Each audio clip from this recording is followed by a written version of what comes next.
这段时间 AI 相关的股票都在持续的震荡。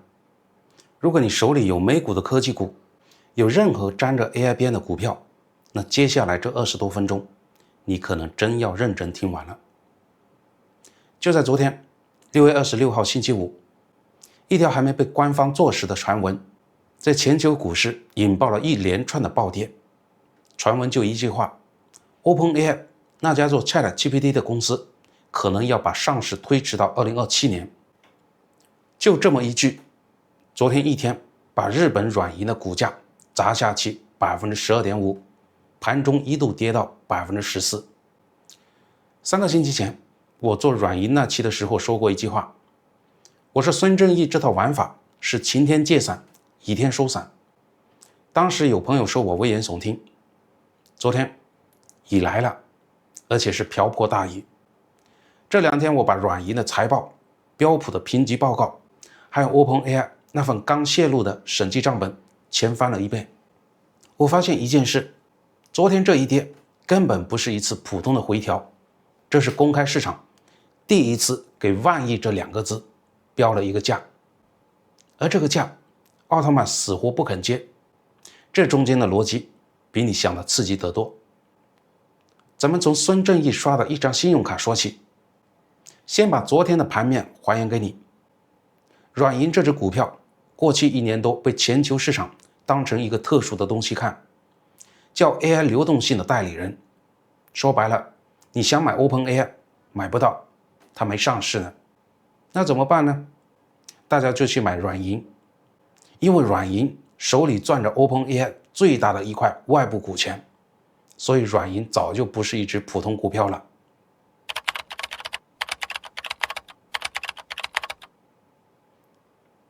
它是整个市场压住 OpenAI 能不能上市套现的温度计。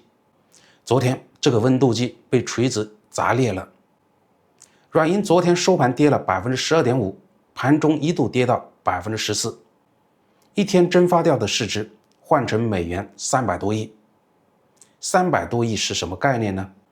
咱们后面会算一笔更吓人的账。它一倒，把整个亚洲科技板块全带下了水。日本日经225指数昨天收跌 4.15%， 跌穿了7万点。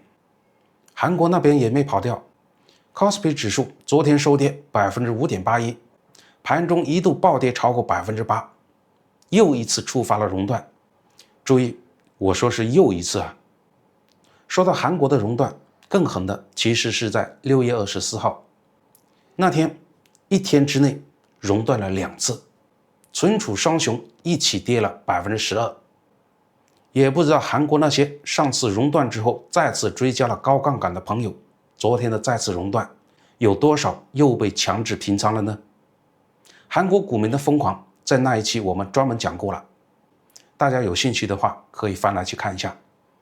在这里我想让你注意的还有另一件事，一条美国公司的传闻能让日本、韩国这2个国家的股市连着发抖，你就知道这根弦已经绷到了什么程度了。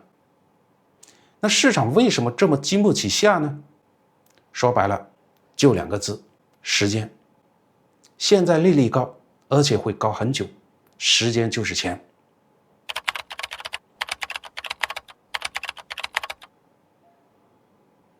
软银借的那400亿过桥贷款，光利息1年就是10几亿美元往外趟。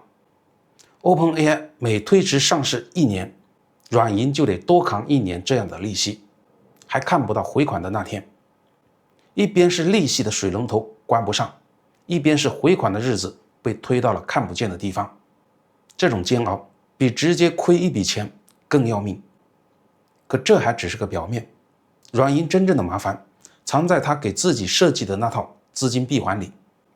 我前面说了，这事得从孙正义刷到一张信用卡说起。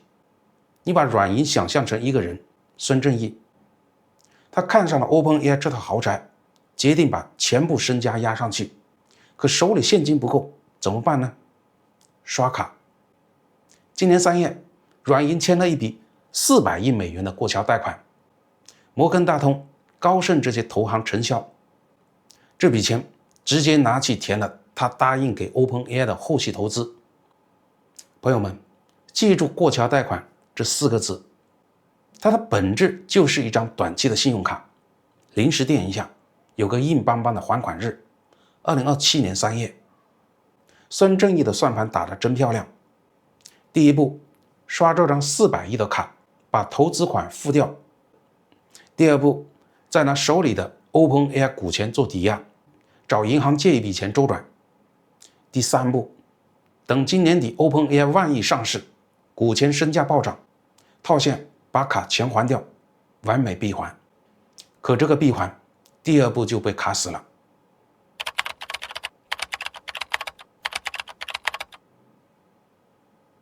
软银想拿 OpenAI 的股权抵押去借款，结果碰了一鼻子灰。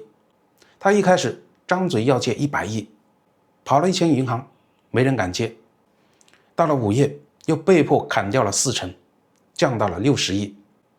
就这60亿，最后也只凑到了大约50亿的口头意向，连白纸黑字都算不上。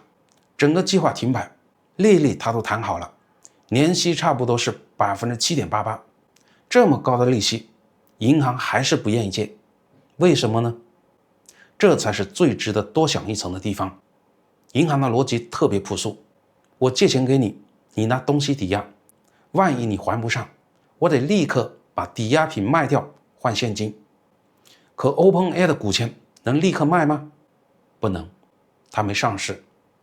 这里得给你交代一个关键数字，软银前后投入超过640亿美元，换来 OpenAI 大约 13% 的股权，是仅次于微软的第2大外部股东。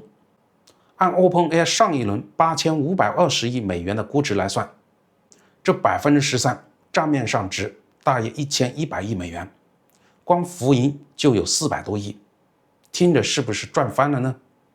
可问题恰恰就出在这儿，这1100亿是按一个关起门来算出来的估值定的，不是市场上真金白银交易出来的。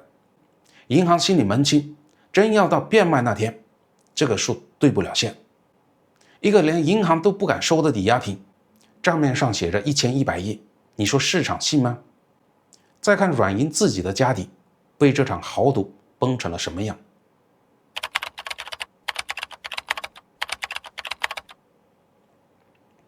它内部有条铁律叫贷款价值比，你就理解成一个人的负债率，借的钱不能超过身家的1/4，这是软银多年的安全线。结果到2025年底，这个数字已经爬到了 20.6%。标普测算，等他把 OpenAI 的后续投资全部追加完，这个比例会冲到 33% 左右。这意味着什么呢？这意味着他一脚踩穿了自己 25% 的内部红线，离标普500定的 35% 降级警戒线只剩最后的一小步了。真要越过了那条线，评级一下调，融资成本就更高，雪球只会越滚越大。其实软银内部早就有人把 OpenAI 叫做放大3倍的 WeWork。2019年，孙正义被 WeWork 那个魅力四射的创始人迷住，无视所有风险警告，砸进去180多亿。后来 WeWork 冲刺上市，二级市场根本不认他那个虚高的估值，上市直接流产，估值瞬间雪崩，软银认了140亿到160亿的亏损。今天的 OpenAI 是不是有点眼熟呢？同样是魅力型的创始人，同样是天文数字的烧钱，同样是看不到短期的盈利，但这次的赌注翻了3倍多。更扎心的是，软银砸了超过640亿，清仓了英伟达，连其他投资都冻结了，最后换来 13% 的股权。既然连一个董事会席位都没有，没有否决权，连个正式的观察员都没捞着。据彭博社说，内部高管想就这笔投资的风险问孙正义几句，被直接的顶了回去。在软银内部，质疑这笔钱成了一种禁忌。等等，你以为软银被砸只是因为他自己加了太多杠杆吗？还不止，真正被市场重新定价的是万亿这2个字的本身，这才是昨天这件事最刺骨的地方。我们把视角从东京切回到 OpenAI 自己身上。这次推迟上市，全网最流行的说法是什么呢？是奥特曼嫌1万亿太低了，端着架子不肯贱卖。朋友们，这个理解正好说反了。真相是不是他嫌低，是市场告诉他1万亿没人接。当时摆在奥特曼面前的是2条路。第一条，今年就上市，但估值得往下降，降到它3叶那伦私募的水平，投后8520亿，甚至还得再打个折。第二条，把上市推到2027年，用这一年把收入做大，再起冲1万亿。奥特曼对第一条的态度特别硬，原话是任何砍掉1万亿目标的方案免谈。他的首席财务官从财务纪律出发，也主张推迟。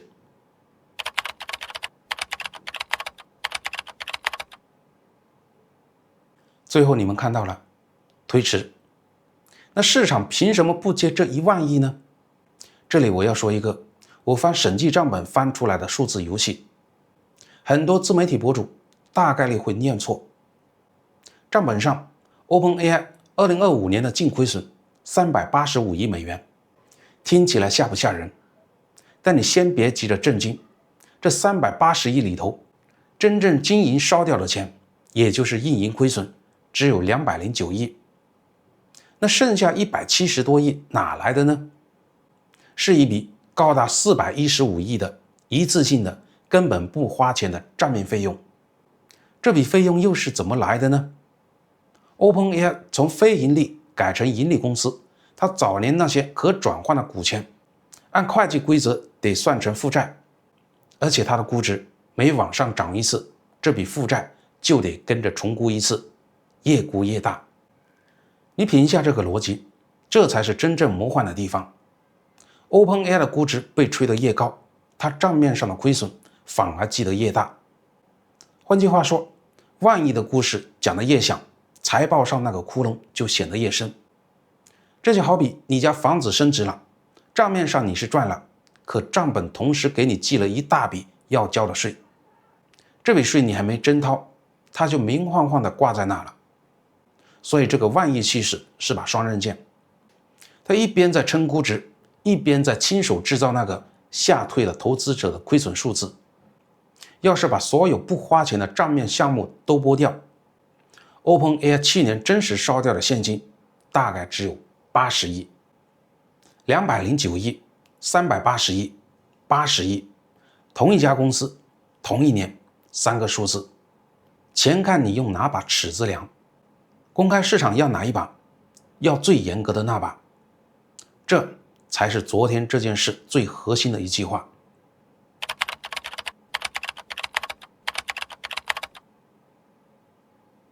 公开市场第一次用钱包投票，把那把最宽松的尺子从奥特曼的手里夺走了。帮市场下定决心的还有3件事，前世现成的反面教材。第一件，在6月12号，马斯克的 SpaceX 刚以 1.77 万亿美元的估值上市。6月16号，它一度冲到了225美元的高点，结果之后一路下滑，到这2天已经跌回150出头，比高点跌了整整3成。投行看着这一幕，直接跟奥特曼摊牌，散户的热情已经被 SpaceX 这趟过山车耗光了，市场拿不出足够的钱再去接一个上万亿的大家伙。第二件，监管也来插一脚。美国那边出于安全考虑，要求 OpenAI 把最新模型分阶段的发布，一个客户一个客户的审批着放，打乱了他的商业化节奏。第三件，他的对手 Anthropic 最新一轮的估值摸到了9650亿美元，历史上第一次在估值上反超了 OpenAI。 以前奥特曼喊1万亿，市场没有参照物，谁也证伪不了。现在 SpaceX 的过山车加上 Anthropic 的反超，都成了市场手里现成的尺子。但你要是觉得这一跌就是几个大佬之间的钱来钱往，跟实体经济没关系，那你就漏掉了最诡异的一幕。这一锤砸下去，第二个倒下的竟然是一家远在日本连一颗 GPU 都不造的内存厂，而它的故事会一直连到你家。这家公司叫凯霞，我之前专门做过一期，今天就不从头细讲了。简单说，它是全球第3大的 NAND 闪存厂，注意是 NAND， 跟那个被炒上天的 HBM 不是一回事。也在昨天6月26号，它的股价收盘跌了 11.24%， 收在92200日元。一家做硬件的，凭什么因为一家做软件的美国公司推迟上市，就得跟着挨刀呢？这背后是 AI 产业链上一根看不见的脐带。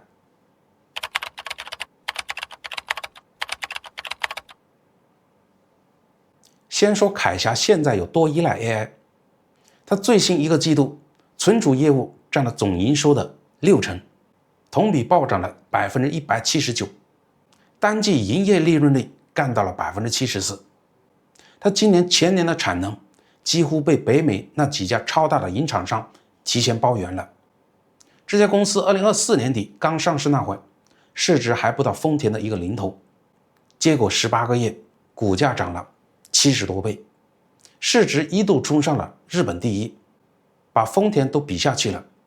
它就是这轮 AI 存储热里最纯粹的那个受益者。但你反过来想，成也 AI， 败也 AI， 凯霞的整个估值建在一个假设上，那就是全球云厂商会一直疯狂的买它的芯片。云厂商为什么敢一直买呢？因为他们相信砸下去的钱最终能靠 AI 应用赚回来。那谁是这条变现链条最顶端的风向标呢？是 OpenAI。 所以 OpenAI 上市受阻，被市场1秒钟翻译成 AI 软件可能没那么赚钱。那下游厂商的疯狂采购是不是也该收一收了呢？这个怀疑一冒头，凯霞手里那些2-3年的长单能见度立刻就模糊了。更巧的是，凯霞自己也正打算在2027年初跑去美国上市。这一闹，等于把他自己的上市前景也蒙上了一层阴影。我直接说一句跟你有关的，如果你的组合里有存储芯片股，或者任何半导体的 ETF， 这件事告诉你的是，他们的股价现在跟 OpenAI 的上市时间表绑在了一起，哪怕他们俩八竿子打不着。这种连坐昨天不止凯霞一家。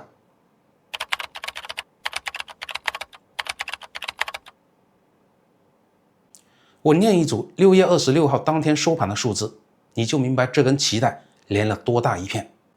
韩国的 SK 海力士 HBM 内存的绝对龙头收跌 8.95%， 三星全球最大的存储厂收跌 6.28%。 最有意思的是美国的美光，它在6月24号的美股盘后交出了一份史上最好的财报，营收创了纪录，还锁定了大约1000亿美元的长期订单。6月25号股价应声大涨了超过 15%。 可仅仅过了一天，到了6月26号，整个 AI 板块一起被抛售，美光转头就把前一天的涨幅几乎回吐了大半，收跌 6.69%。 朋友们，一份史上最好的财报，热乎劲都还没有撑过48小时，这说明什么？说明在这个时候，再硬的基本面也撑不住宏观情绪的退潮。当存储这个行业的命被绑在银厂上那台资本开支的战车上，顶层只要一个风吹草动，就会沿着这条链子一路砸到最下游的硬件厂，而且越往下砸得越狠。说到这儿，你可能觉得这都是股市里大老猴机构的事，离我还很远。别急，这根脐带的最末端连的就是你。它怎么连到你身上的？就在6月25号，也就是 OpenAI 那条传闻爆出来的前一天，苹果干了件很反常的事，它跟 Mac 和 iPad 全线涨价，涨幅 15% 到 25%。 那它刚出的入门款 MacBook Neo 直接从599美元涨到699。苹果给的理由也特别直白，存储芯片的成本它扛不住了。朋友们，苹果是谁？是对供应链有地域级议价能力的苹果，连它都得靠涨价把成本转嫁给你，你就知道这把火烧得有多大。原因还是那条脐带， AI 数据中心把存储产能几乎抢光了，留给手机、电脑的越来越少，价格自然就飞了。据测算，今年全球生产的内存芯片里，有高达70%是被数据中心吃掉的。这件事对你的钱包是实打实的。手机厂商已经扛不住了，今年新出的不少终端手机，运行内存从标配的8GB 悄悄缩回到了6GB， 入门机型甚至有些退回到了4GB。市场研究机构 IDC 干脆把前年的手机出货预期往下砍了将近 13%， 而且存储厂签的都是2-3年的长单，价格提前锁死。这意味着你手里设备的涨价短期内根本看不到头。说白了，这场 AI 算力军备竞赛烧的钱，正通过你下一台电脑的标价，你下一部手机缩水的配置，一点一点让你来分摊。我们把视角再拉高一点，你这2天看到的这一切其实是同一张账单，正一张一张的寄出来。第一张寄给了软银，账面一天蒸发掉300多亿。第二张寄给了凯霞、SK 海力士这些存储厂， AI 变现一打喷嚏，他们就得重感冒。第3张已经贴在了你下一台电脑的价钱上。这场 AI 豪赌，过去3年大家比的是谁画的饼更大，谁的估值喊得更响。而从这个星期开始，这场盛宴第一次有人开始结账了。账单这种东西从来都是从最有钱的那个人开始发，但绝不会在他那里结束。那你现在能做什么？我给你一个特别实在的判断工具，往后你能直接用上。以后别再看到哪家 AI 公司喊出一个吓人的估值，你别光盯着那个数字多大，你就盯一件事，他账上那笔钱是真金白银的现金，还是靠估值重估算出来的浮盈。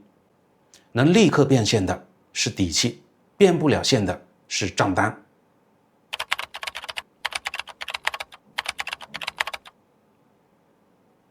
学会这2样，你看 AI 公司的眼光就比大多数追高的人多看穿了一层。